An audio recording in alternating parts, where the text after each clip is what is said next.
some opinions here regarding our leadership.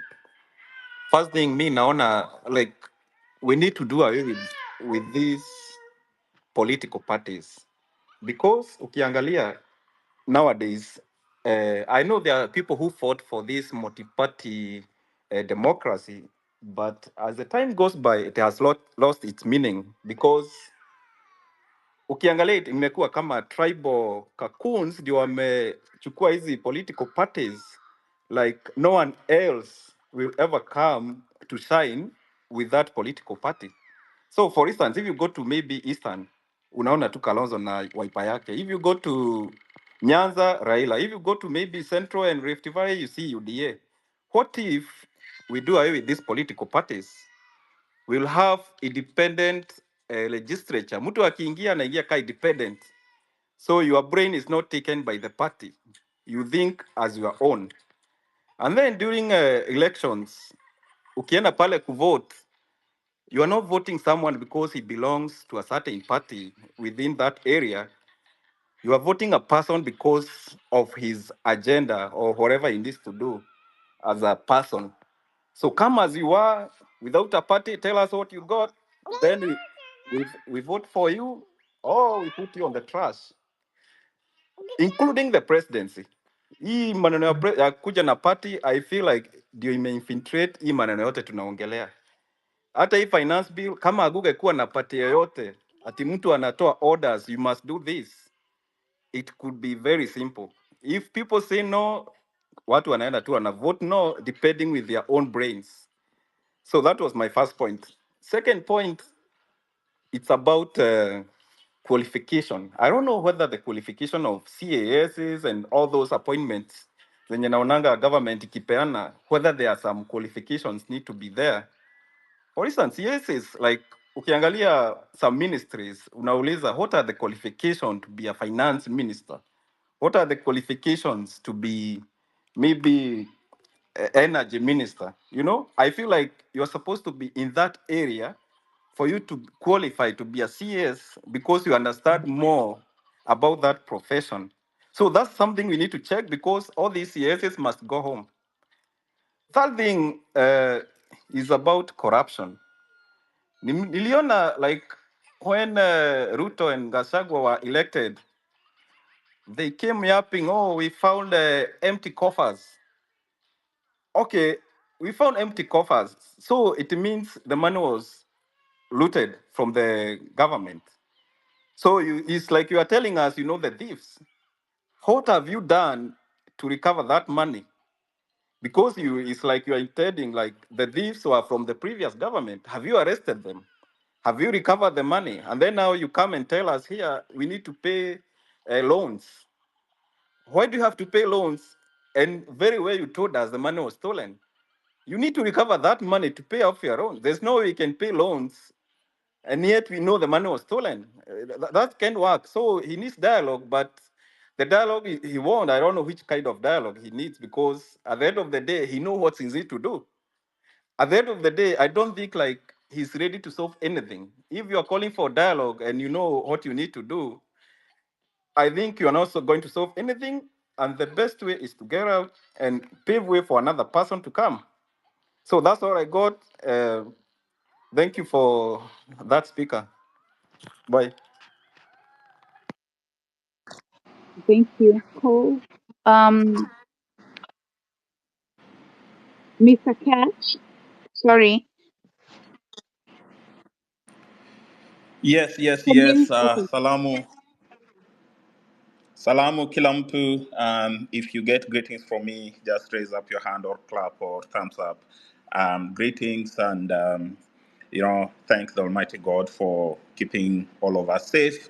And I'm back to this space. I am the only Mr. Catch, and I'm very happy, extremely happy on a couple of things. One, on the speakers who have spoken here. Tumeongea kwa sauti moja.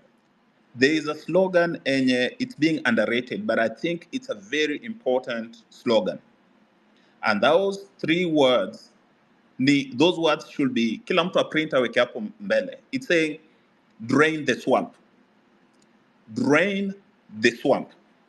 And I want to dig deeper into why draining the swamp is the topmost priority kwanza. Because me, I grew up in Kenya. Nimesumbuka. I had 6 store couple, nyumba ya 1 room. I lived in Kayole, Soweto.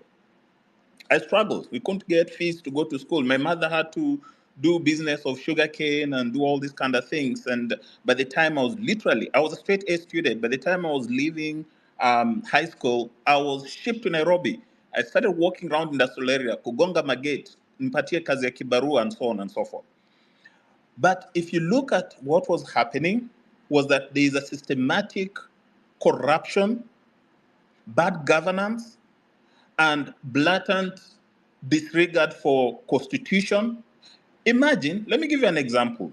A conman anakuja Nairobi, comes up with this fake, I don't know, things, either is atakusaidia kutafuta job, mwingine sijui in chat. This young man anashikwa. Kwanza before ashikwe, amepata what they call anticipatory bail. Yeah, anticipatory bail, I've never seen any country in the world yenye mtu anakimbia kwa court kusema anticipatory bail. You know? Tell me which country yenye mtu you are corrupt, umechukua pesa ya youths are struggling, unawakon, na before ushikwe, before you face the law, wewe uko na anticipatory bail, na hiyo pesa umeiba, you have 100 million shillings in your account, umelipa lawyers, ukienda kwa court uko na 15 lawyers, wote ni wakora, judge ni mkora. Where do you want the youth to go? Drain the swamp. Drain this swamp. Mukishamaliza kudrain the swamp, tukimaliza hiyo, we'll talk about something else. So I want to stick with that point of draining the swamp. But this reminds me, what unajua kwa hii space, I like borrowing from war history, because I'm a war historian. Sometime in 1941, there was a conference that brought together some big powers. FDR, or US, was there, Churchill was there, and a few others. And they were planning and saying that kuna some countries that had bad habits because they were told some things in 1918, around the First World War, and they were still repeating. They were called repeat offenders. And they came up with one strategy. And that strategy was called, so there are different strategies. There's one called German First, where they'll deal with Germany kwanza, wakimaliza Germany, wakuja watafute Japan. Of course, Italy ilikuwa na Mussolini, they had to deal with that. But the point of my story is they coined the word unconditional surrender. So Mutembei, you can go read about unconditional surrender. These countries could not believe it. They wanted some sort of conditions. So wanataka ati, war ikiisha, sijui tupatiwe hii, because also around that time kulikuwa na colonials, watu walikuwa wanagawana ma countries, mwingine anataka mudibakishie Taiwan, mwingine anataka wakaambia hapana. We are going to hammer you, tutawalima unconditional. Ile there is no way. Amtoki, tunawalima paka tuwamalize, And if you look at Drain the Swamp, is about sticking to the fact that saizi, we must remove all the wamesumbua watu for years. I mean, we've just talked about Agwambo saizi. Agwambo amekuwa hapo miaka na miaka na miaka. Ako ndani ya swamp himself. Right? I mean, I respect him vile jamaa mwingine amesema hapo. We respect him, kuna some little whatever, lakini ameingia kwa swamp. Na ukiingia kwa swamp tunakudrain. So let us stick to the phone. Anyone aingize kwa hiyo swamp, mwenye ameingia kwa swamp, awakwe drained kwanza. And then we come to part 2, which is how do we rebuild after tumedrain swamp. This swamp tunaileta maji safi, how do we make it clean? How do we put some fish sasa zikuwe na afya, lakini saizi swamp ni dirty, inanuka, iko na matope. Hiyo swamp, the only thing you can do, drain the swamp. So that's my first submission for now, and I'll stay here, and maybe later on, I'll if I'm given opportunity, I'll come back. I want to give time to my other speakers. Asanteni sana. Thank you. Next speaker, please go ahead.